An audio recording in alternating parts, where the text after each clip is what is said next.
c'est difficilement acceptable ba tax na kenn mënul génnee ci suñu xel ni politique lalu ko attitude du préfet ba attitude yenn autorités yi ak yenn force de défense et de sécurité yi dafa ñu def problème parce que ni ñu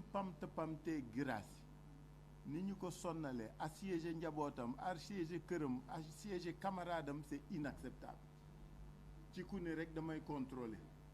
liste biñ nee na nit ñi dem contrôler liste yi dañ ne dañu woote insurrection ñooñu dañ doon pëndal rek dañ doon fuural rek parce que xam nañ ni c'est la loi qui permet à chaque mandataire suñu déposer liste le lendemain am nga droit xool liste bu ne ça c'est la loi soo nee na nit ñi dem visiter xool loolu ñu da ngay woote insurrection bon nag woote nañu insurrection et on l'assume la Guirassy def du leneen lu dul loolu ba tax na li ko dal ko toute la coalition est solidaire de ce qui lui arrive toute la coalition le soutient dans son combat et nous allons le poursuivre le continuer jusqu'à la Cour suprême moo wax rek camarade du Kédougou yi que wéetuñu ci xeex boobu ñun ñëpp ñoo bokk ñoo ànd mais ñaareelu yëf bi mooy notre ministère de l'intérieur parce que man li ma liir ci ministère bi lañ ko defee mais lecture biñ ci def benn la lan la ministre bi bëgg naam pourvoi bi lu normal la kenn du ko weddante mais ñëpp xam nañ ni su cour d'appel jëlee décision am na app boo xam ni moom ngay respecter pour mën jot ci arrêt bi mais mën nga am extrait bi loolu du liste yi du politique yi ñooy responsable mais greffe chaque cour mooy responsable soo jëlee délai bi ngay xaar ministre bi ni bu leen kenn dugal li ma bëgg a opinion bi xam ak acteur bi lan la ministre bi di wut parce que les délais c'est des délais francs et c'est des délais normés soo toppee délai yooyu est-ce que ministre bi li mu bëgg mooy que ni liste yooyu ñu réhabilité du ñu bokk ci élection yi parce que su ngeen yéen ay journalistes ngeen je suis sûr que vous avez parcouru le code électoral vous avez aussi parcouru votre code au plan du processus judiciaire ci saisinu Cour suprême xam ngeen ni c'est des délais te xam ngeen ni am na délais yoo xam ni aussi des délais yu code électoral tëral pour defar bulletin yi pour defar affiche yi waaw randal boobu parce que li mu bëgg ngeen jàpp mooy randal boobu lan la wunda que vise le ministère de l'Intérieur en vérité soit il veut que ces listes-là du ñu bokk ci élection yi c'est-à-dire dana am circonscription yi dul bokk ci élection wala mu reculer élection yi ce n'est pas innocent ce n'est pas gratuit surtout quand la matière c'est pas le ministère qui est compétent ce sont les autorités administratives territoriales qui sont compétentes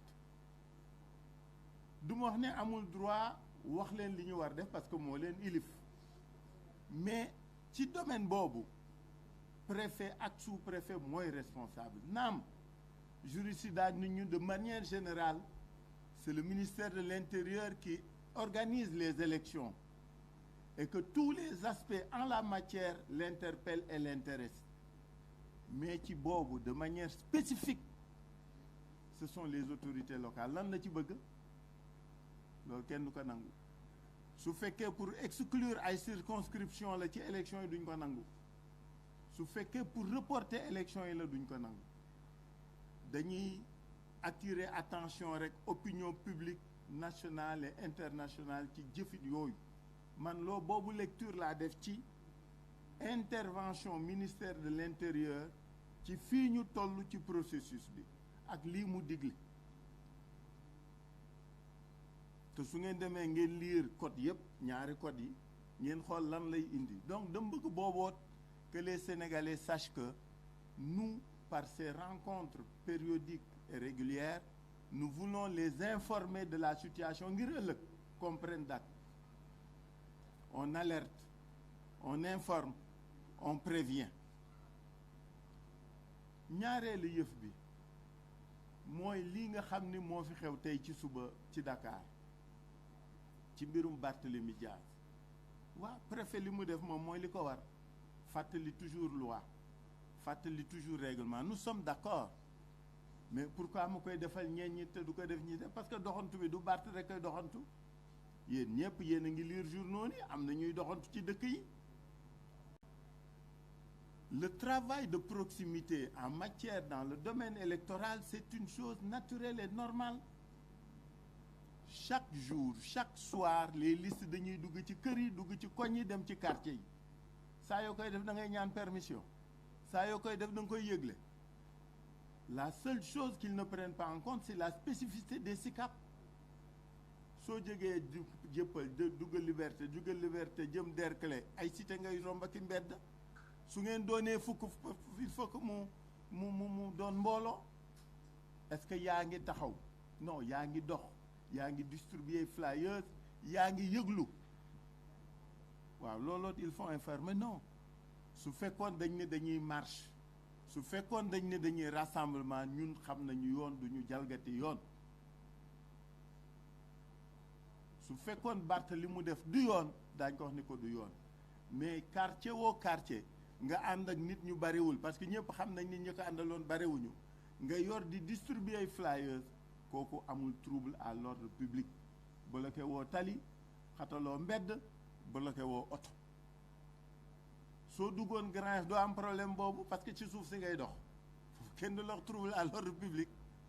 mais soo duggee ci Sicap yi da ngay génn fii dugg fii donc da ngay romb tali bi tali yu mag ak tali yu ndaw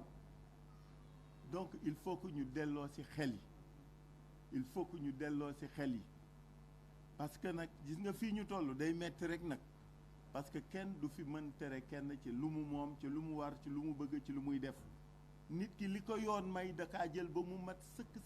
et ça je crois qu'il faut qu'on se comprenne moo tax ma ni préfet bi